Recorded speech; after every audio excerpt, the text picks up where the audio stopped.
Iran के साथ बातचीत के मूड में नहीं। ट्रंप ने वाजे कर दिया, अमेरिकी सदर के बयान के बाद अमेरिका के जंग में कूदने की कयास आराइयां बढ़ गईं। G7 इजलास छोड़कर कनाडा से अमेरिका वापसी के मौके पर एयरफोर्स वन में सदर ट्रंप ने कहा कि वो ईरान इसराइल जंग बंदी नहीं बल्कि तनाज़े के हकीकी खात्मे की तलाश में है जो जंग बंदी से बेहतर हो। ईरान से मुआहदे के लिए राबिते की तरदीद करते हुए ट्रंप ने कहा कि ईरान वही मुआहदा कबूल करे जो मेज़ पर मौजूद था। सदर ट्रंप ने ईरानियों को तेहरान खाली करने की वार्निंग दी और ईरान से कहा कि वो रज़ाकाराना तौर पर जौहरी प्रोग्राम से दस्तबरदार हो। माजी में ट्रंप मशरिक़ वस्ता की जंग में जाने के अमरीकी फैसले को बुरा कह चुके हैं। 2019 में ट्रंप ने कहा था कि मशरिक़ वस्ता की लड़ाई में अमरीका ने $8 खरब खर्च किए, हज़ारों अमरीकी फौजी मारे गए या जख्मी हो गए।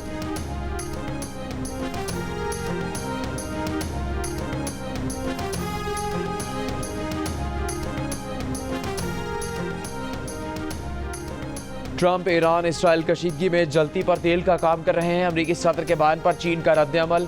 चीनी वज़ारत ख़ारजा ने कहा है कि तेहरान को खाली करने की वार्निंग शोलों को हवा देना है। ट्रंप का जलती पर तेल छिड़कना ईरान इसराइल लड़ाई मजीद फैलने और शिद्दत बढ़ाने की वजह बनेगा। इसराइल पर असर रखने वाले मुल्क अपनी जिम्मेदारियां अदा करें। चीन के सदर शी जिनपिंग का फरीकैन से कशीदगी कम करने का मुतालबा। मशरिक़ वस्ता की सूरत हाल पर तशवीश का इजहार। रूस की एक बार फिर ईरान इसराइल तराजे में सालिसी करवाने की पेशकश। क्रेमलिन का कहना है कि सदर पुतिन रूस की तरफ से सालिसी करवाने की पेशकश कर चुके। इसराइल की जानिब से फिलहाल पुरअमन रास्ते पर चलने के लिए हिचकिचाहट देख रहे हैं। इसराइल की तरफ से अभी किसी सालिसी कोशिश की तरफ जाने में हिचकिचाहट है।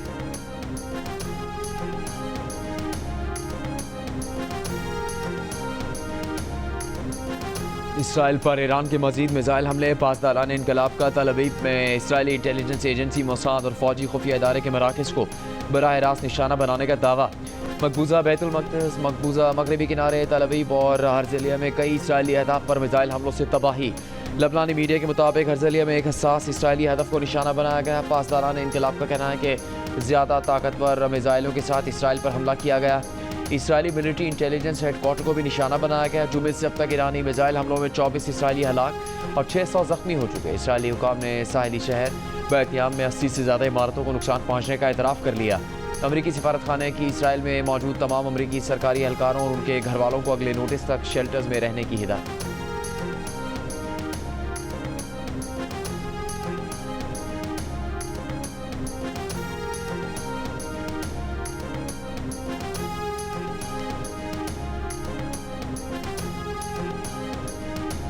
इसराइल ने ईरान के सुप्रीम लीडर आयतुल्लाह खामनाई को निशाना बनाने की धमकी दे दी। इसराइली वज़ीर दिफा ने कहा कि खामनाई का अंजाम साबिक इराकी सदर सद्दाम हुसैन जैसा हो सकता है।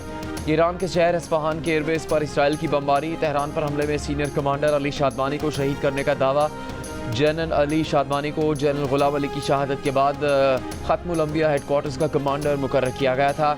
इसराइली फ़ौज का गुज़श्ता रात दर्जनों मिसाइल से ईरान के मुख्तलिफ मकामात को निशाना बनाने का दावा। शिमाल मशरक़ी तेहरान में 3 मकामात को निशाना बनाए जाने की इतलात। तबरेज़ में 2 बड़े धमाके सुने गए। ईरानी हुकाम के मुताबिक शिराज पर दागे गए 20 से ज़्यादा इसराइली मिसाइल दिफाई निज़ाम से तबाह कर दिए गए।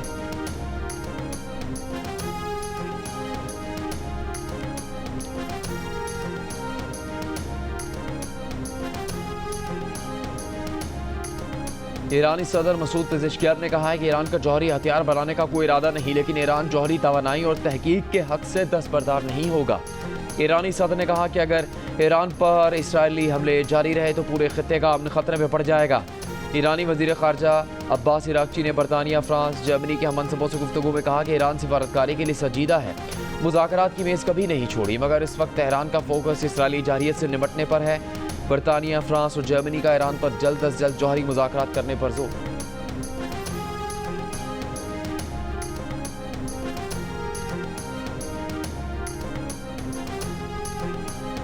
अमरीकी सदर ट्रंप ईरान का फर्दो एटमी प्लांट तबाह करने पर गौर कर रहे हैं। न्यूयॉर्क टाइम्स का दावा। अखबार के मुताबिक ज़ेरे ज़मीन फर्दो जौहरी रिएक्टर तक अमरीका का सबसे बड़ा बंकर बस्टर बम 30,000 पाउंड वजनी मैसिव ऑर्डिनेंस पेनिट्रेटर ही पहुंच सकता है। दिफाई माहिरीन का कहना है कि GBU-57 न सिर्फ B-2 बम्बार से ही गिराया जा सकता है, दोनों सिर्फ अमरीका के पास है। ईरान का G7 ममालिक को एक तरफा बयानबाजी बंद करने का मशवरा। तर्जुमान ईरानी वज़ारत ख़ारजा ने कहा कि G7 ममालिक इसराइली जारियत की मजम्मत करें। खित्ते में इस्तेहकाम के लिए इसराइली हमलों का खात्मा और आलमी कवानीन की खिलाफ वर्जी रोकना भी ज़रूरी है। इससे पहले G7 ममालिक के मुश्तरका एलामे में मशरिक़ वस्ता में कशीदगी में कमी पर जोर दिया गया। इसराइल की हिमायत ईरान को अदम इस्तेहकाम का सबब करार दे दिया। गजा में जंगबंदी का भी मुतालबा।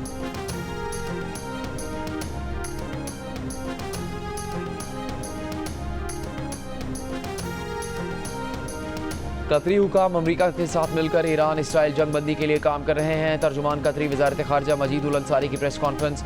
कहा, ईरानी एटमी मराकज़ पर इसराइल के हमले गैर जिम्मेदाराना और अफसोसनाक हैं।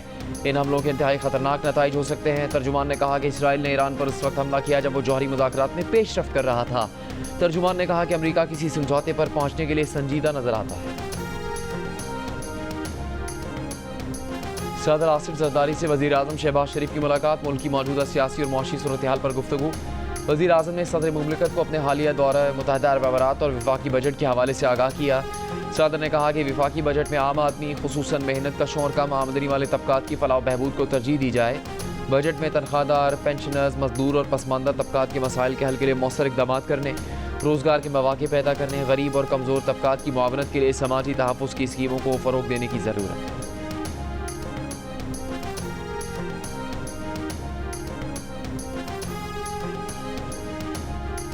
पाकिस्तान मुआशी तौर पर खित्ते में बढ़ती कशीदगी के असरात का मुकाबला करने के लिए तैयार है।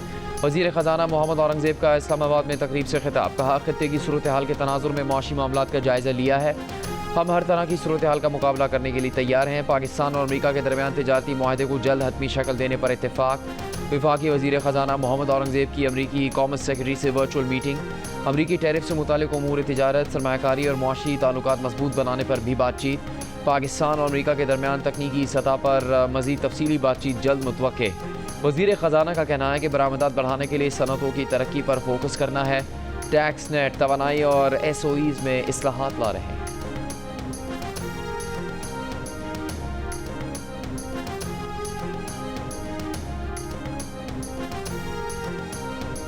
फील्ड मार्शल आसिम मुनीर की अमरीका के सरकारी दौरे के दौरान ओवरसीज़ पाकिस्तानियों से मुलाकात। बड़ी तादाद में पाकिस्तानी कम्यूनिटी की शिरकत। ISPR के मुताबिक ओवरसीज़ पाकिस्तानियों ने ऑपरेशन बुनियानुल मरसूस मार्का हक में पाक फौज की कारकर्दगी को सराहा। आर्मी चीफ ने ओवरसीज़ पाकिस्तानियों के कलीदी किरदार पर शुक्रिया अदा किया।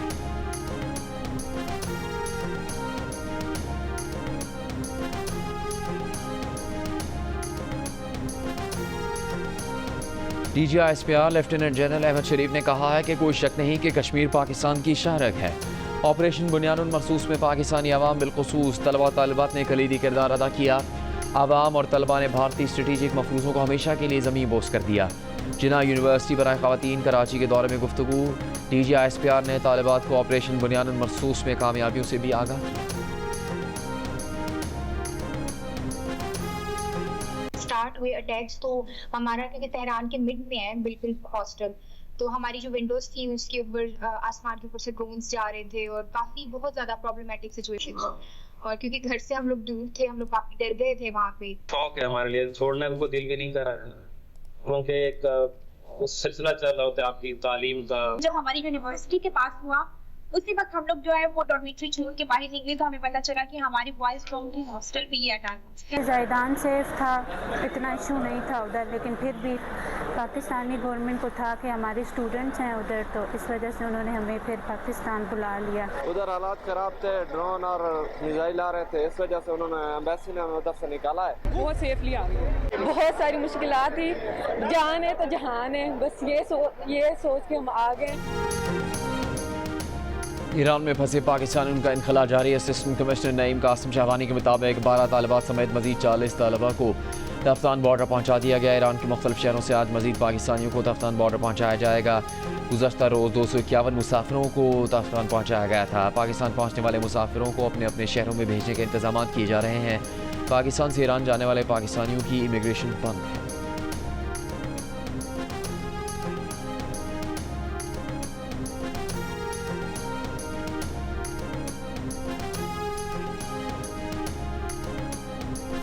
पाक ईरान सरहदी शहर तफ्तान में बॉर्डर बंद होने के बायस सरहद पार से आने वाले सामान की किल्लत पैदा हो गई। ज़रूरी सामान की अदम दस्तियाबी के बायस बेशतर दुकानें बंद। ईरान इसराइल जंग के बायस बलूचिस्तान के शुमाली बालाई अजला में पेट्रोल का बहरान शिद्दत इख्तियार कर गया। ईरानी पेट्रोल की गैर कानूनी तरसील न होने से चमन शहर के 90% पेट्रोल पंप बंद हो गए। चंद खुले पंपों पर पेट्रोल महंगे दामों फरोख्त। कोयटा में तीसरे रोज़ भी पेट्रोल की किल्लत बरकरार। मुख्तलिफ पंपों पर पेट्रोल डलवाने वालों का रश, गाड़ी और मोटरसाइकिलों की कतारें। DC कोयटा की हिदायत के बावजूद शहरियों को पेट्रोल हासिल करने में मुश्किलात का सामना।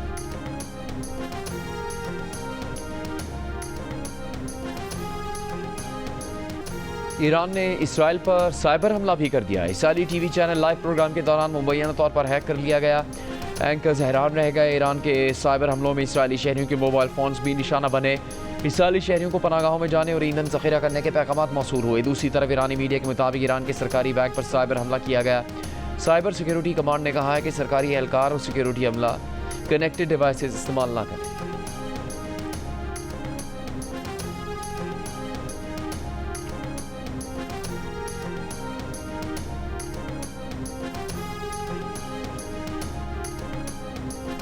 बरतानिया के साबिक रुकने पार्लियामेंट जॉर्ज गैलोवे ने दावा किया है कि कल ईरानी TV पर इसराइली हमले का हदफ ईरानी प्रोफेसर मोहम्मद बरंदी थे। गैलोवे के मुताबिक प्रोफेसर बरंदी इस TV चैनल के स्टूडियो में पेस मॉर्गन के साथ तयशुदा इंटरव्यू के लिए मौजूद थे। इससे पहले ईरानी हुकाम मारूफ तज्जियाकार और प्रोफेसर मोहम्मद बरंदी को अपना ख्याल रखने की हिदायत कर चुके। उन्हें कहा गया है कि वो मोबाइल फ़ोन साथ न रखें। मोहम्मद बरंदी अपनी क़यामगाह छोड़ चुके हैं। गुज़श्ता रोज़ ईरान के सरकारी TV चैनल पर हमले में ज़ख्मी 3 ख़वातीन वर्कर्स शहीद हुए।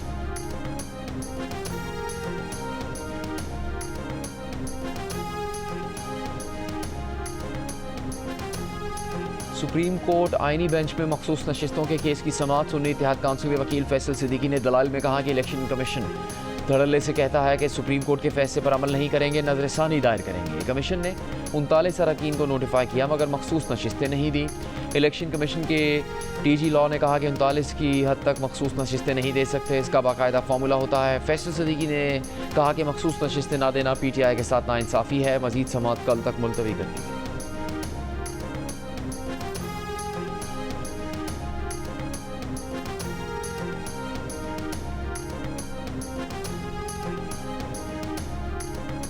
सुप्रीम कोर्ट आईनी बेंच में जजों के ट्रांसफ़र और सीनियरिटी के केस की समाअत। जस्टिस मोहम्मद अली मज़हर ने कहा कि रिप्रेजेंटेशन में मुतासरा जजों ने तबादले पर आए जजों को डेप्यूटेशनिस्ट कहा। इस पर अफसोस ही किया जा सकता है। कराची बार के वकील फैसल सिद्दीकी बोले, आर्जी तौर पर तबादला किए जज को नया हल्फ लेना होगा। अब नया हल्फ लेने पर वो जूनियर हो जाएगा, लेकिन जब वो वापस अपनी हाई कोर्ट जाएगा तो पुरानी सीनियरिटी पर जाएगा। जस्टिस मोहम्मद अली मज़हर ने कहा कि मुतासरा जजों ने तबादले के अमल पर कोई बात नहीं की। मज़ीद समाअत कल तक मुलतवी।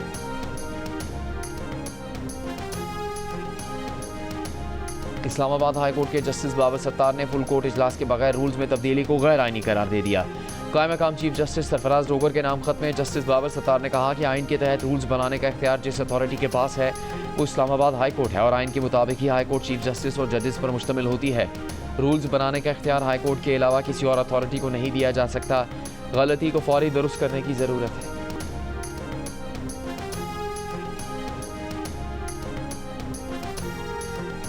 बानी PTI ने एहतजाजी तहरीक 2 हफ्तों के लिए मौखर कर दी। बानी PTI की बहन नौरीन न्याजी की अडयाला जेल के बाहर गुफ्तगू। कहा, बानी PTI को आलमी हालात के बारे में मालूमात थी। बानी ने कहा, पाकिस्तान को इस वक्त मुत्तहिद होना चाहिए।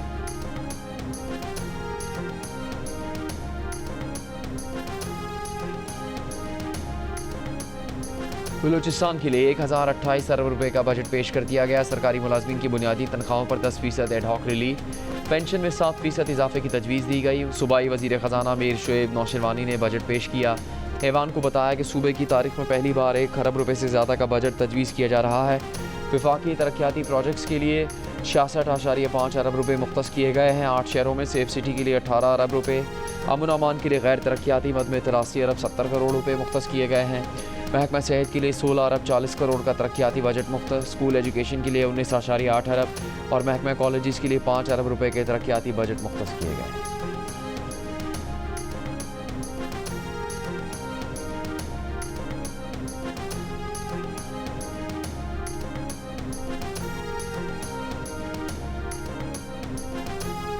सोलर पैनल्स महंगे नहीं होंगे। पार्लियामेंट के दोनों ऐवानों की खजाना कमेटी ने 18% सेल्स टैक्स लगाने की तजवीज़ मुस्तरद कर दी। कौमी असम्बली की कायमा कमेटी बराए ख़जाना के चेयरमैन नवीद कमर ने कहा कि सोलर पैनल पर टैक्स से मुतालिक कमेटी का मौक़िफ़ वाज़ेह है।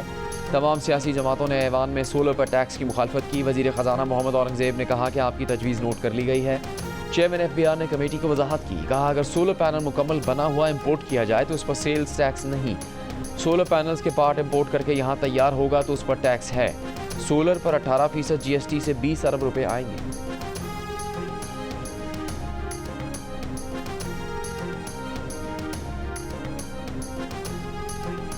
पंजाब में तरक्याती कामों से मुतालिक एक मिसाल कायम की गई। तालीम और सेहत के शोबों के लिए खतीर हुकूम मुख्तस की हैं।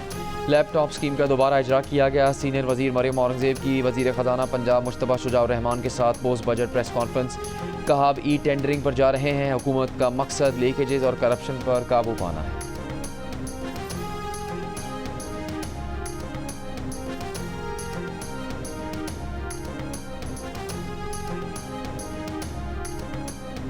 पंजाब बजट के आदादो शुमार सामने आ गए। गवर्नर हाउस, वजीर आला ऑफिस, सूबाई वज़रा के दफातर और पंजाब असम्बली के बजट में इजाफा। बजट दस्तावेज़ के मुताबिक गवर्नर हाउस का बजट 15 करोड़ 37 लाख कर दिया गया। सूबाई वज़रा के दफातर का बजट 35 करोड़ से बढ़ाकर 1 अरब रुपये कर दिया गया। वजीर आला ऑफिस का बजट 23 करोड़ इजाफे के बाद 1 अरब 46 करोड़ रुपये हो गया। पंजाब असम्बली का बजट 7 अरब 38 करोड़ कर दिया गया। वजीर आला इंस्पेक्शन टीम का बजट 21 करोड़ 24 लाख रुपये कर दिया गया। पंजाब के 41 कमिश्नरों के दफातर के बजट में 2 करोड़ 81 लाख रुपये का इजाफा किया गया।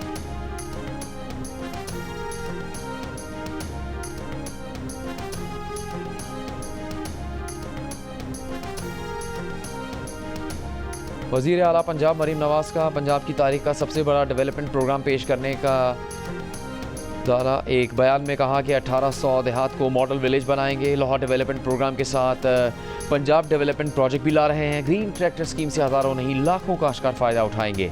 12,000 किलोमीटर से ज़्यादा सड़कों की तामीर और तोसी एक रिकॉर्ड होगी।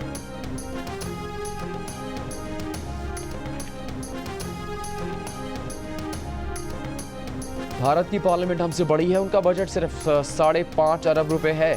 हमारी कौमी असम्बली की आधा घंटा भी कार्रवाई नहीं होती। 16 अरब रुपए का बजट क्यों रखा गया? ख्वाजा आसिफ को तब याद क्यों नहीं आया जब पंजाब हुकूमत ने 800% तक तनख्वाहें बढ़ाईं? चेयरमैन PTI बैरिस्टर गौहर का ऐवान में इज़हार ख्याल। कहा इनकम टैक्स स्लैब में बहुत गलतियाँ हैं। 22 लाख रुपए सालाना आमदन तक कोई टैक्स नाफिज न किया जाए। सोचना होगा कि हम आवाम को क्या दे रहे हैं।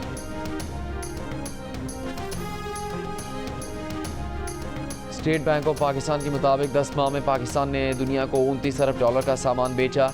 दुनिया से 54 अरब डॉलर का सामान खरीदा। इस दौरान तजारती खसारा 24 अरब डॉलर रहा। वर्कर्स तरसीलात 34 अरब डॉलर से ज़्यादा रही। अवामी नेशनल पार्टी के सरबराह सेनेटर एमल वली खान ने कहा है कि बजट गरीब आवाम के साथ मजाक है। बजट बनाने वालों ने 60% पाकिस्तानियों का जीने का हक छीन लिया। चेयरमैन सेनेट और स्पीकर की तनख्वाह में इजाफा करके आवाम की तजलील की कोशिश की गई।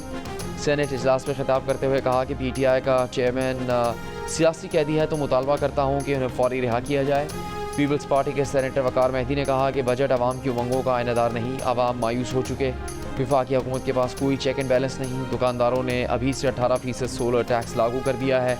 वजीर ख़जाना एक दिन के लिए आवाम में जाएं ताकि उन्हें भी पता चले।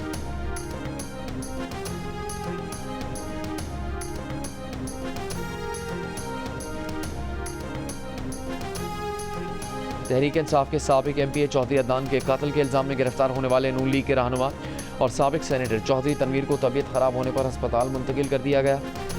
चौधरी तनवीर को जमानत खारिज होने पर लाहौर हाईकोर्ट रावलपिंडी बेंच से गिरफ्तार किया गया।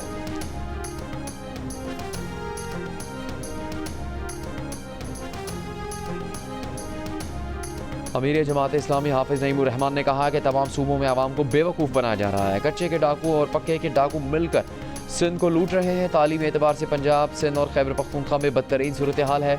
लाहौर में प्रेस कॉन्फ्रेंस में कहा कि हुकूमत टैक्स कम करे, पेट्रोल की कीमत खुद ही कम हो जाए। सिंध के सीनियर वजीर शजील मेमन ने कहा कि बजट पर सियासी पॉइंट स्कोरिंग के लिए इल्जामात लगाना हाफिज नईम की आदत है। सिंध हुकूमत ने तालीम के शोबे को हमेशा तरजीह दी। तालीम और सेहत की बेहतरी के लिए जो इकदाम किए इतने तारीख में किसी ने नहीं किए। हाफिज नईम को चाहिए कि वो इल्जामात की सियासत की बजाय मस्बत सोच रखें।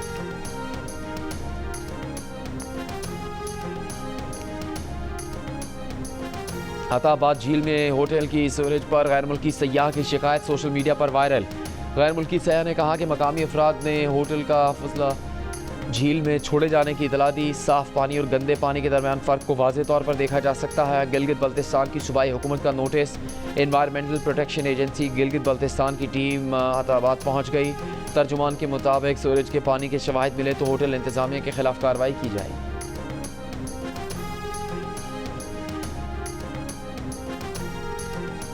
गजा पर इसराइली फौज की बमबारी जारी। खान यूनुस में इमदादी मरकज़ के करीब इसराइली हमले में 51 फ़लस्तीनी शहीद, 200 से ज़्यादा जख्मी। सिविल डिफेंस के तर्जुमान महमूद बसल ने बताया कि हज़ारों फ़लस्तीनी आटे के हसूल के लिए जमा थे कि इसराइली ड्रोन से फायरिंग की। इसके चंद मिनट बाद ही इसराइली टैंकों ने गोले दागे। कई ख्वाब, कई उमंगें, उम्मीदें, तमन्नाएं रंग भरने से पहले ही दम तोड़ गईं। ईरान पर इसराइली फौज के हमलों ने बच्चों और नौजवानों समेत कई रोशन चराग गुल कर दिए। नन्ही तारा का जिंदगी से भरपूर रक्स उसकी आखिरी वीडियो तक ही महदूद रह गया। 31 साल नीलोफर के ख्वाब भी अधूरे रह गए। 23 साल शायरा परनिया अब्बासी भी अपने ख़ानदान के हमरा इसराइली हमलों में जाँ बहक। परनिया की नज़्म बुझा हुआ सितारा सोशल मीडिया पर वायरल। नज़्म के बोल कुछ यूँ हैं, तुम और मैं भी यहीं कहीं ख़त्म हो जाएंगे। दुनिया की सबसे खूबसूरत नज़्म खामोश हो जाएगी।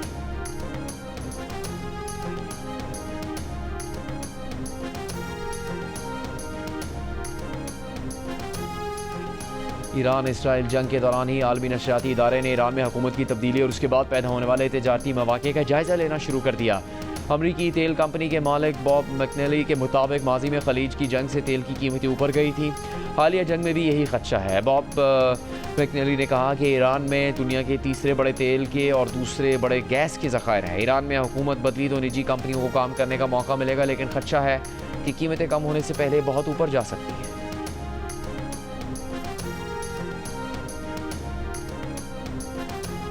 होशियार खबरदार, नामरीकी सदर ट्रंप ने ईरान इसराइल तनाज़े के दौरान पाकिस्तान से मुतालिक कोई बात की, ना ही इसराइली वज़ीर आज़म ने अपने 13 जून के खिताब में पाकिस्तान के जौहरी प्रोग्राम पर कोई बयान दिया। जियो फैक्ट चेक ने सोशल मीडिया पर शेयर की जाने वाली तमाम पोस्ट को जाली करार दे दिया। जियो फैक्ट चेक के मुताबिक अमरीकी सदर ट्रंप और इसराइली वज़ीर आज़म के बयानात की आर्टिफिशियल इंटेलिजेंस के जरिए बनाए गए। जियो फैक्ट चेक सोशल मीडिया पर फैली खबरों की जाँच का मकसद प्लेटफॉर्म है। किसी भी खबर की हकीकत जानने के लिए जियो फैक्ट चेक से रब्ता किया जा सकता है। फेक न्यूज़ से छुटकारा पाकर जियो।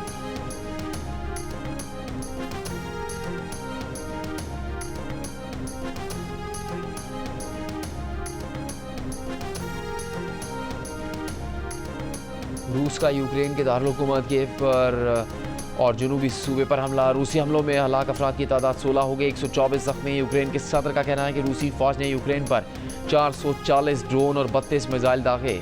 हुकाम का यूक्रेन में कल एक रोज़ा सोग का ऐलान।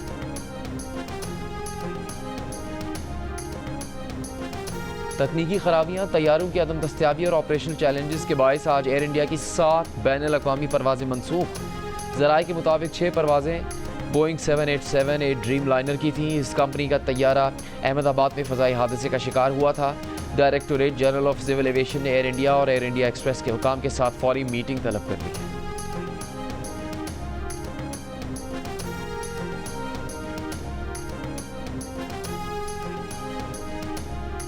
BBL की टीम सिडनी सिक्सर्स से साबिक कप्तान बाबर आजम के तकरीबन 10 करोड़ रुपए के मुआहदे की तफसीलात सामने आ गई। सिडनी सिक्सर्स ने बाबर आजम को प्लाटिनम कैटेगरी में पिक किया है। बाबर आजम BBL की तारीख के महंगे तरीन खिलाड़ियों में शामिल हो गए। दूसरी जानिब शाहीन आफरीदी समेत पाकिस्तान के 70 से ज़्यादा और 11 विमेन क्रिकेटर्स ने रजिस्ट्रेशन करवाई। बिग बैश लीग का ड्राफ्ट 19 जून को होगा।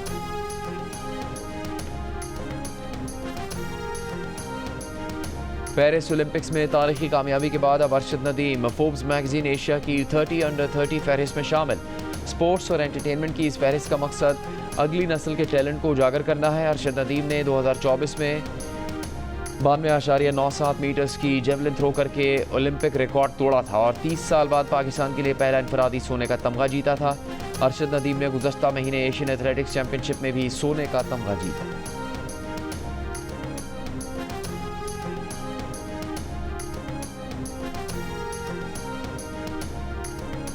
आज काउंसिल ऑफ पाकिस्तान कराची और जियो न्यूज़ के ताउन से पाकिस्तान का सबसे बड़ा मिली नगमों का मुकाबला सदाए वतन हर आवाज़ में पाकिस्तान। बासलाहियत और सुरीले गुलकारों के लिए अपने हुनर को दुनिया भर के सामने लाने का सुनहरी मौका। उम्मीदवार नया मिली नगमा आर्ट्स काउंसिल कराची की वेबसाइट acpkhi.com पर भेज सकते हैं। जीतने वाले खुशनसीब को मिलेंगे लाखों रुपए के इनामात। टॉप 10 में आने वाले उम्मीदवारों के नगमों के वीडियो प्रोडक्शन में भी मदद की जाएगी।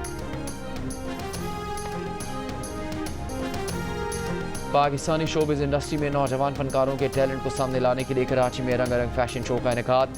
खूबसूरत मलबूसात, रेड कार्पेट पर जलवों और मौसीकी की धुनों ने तकरीब को दिलकश बना दिया।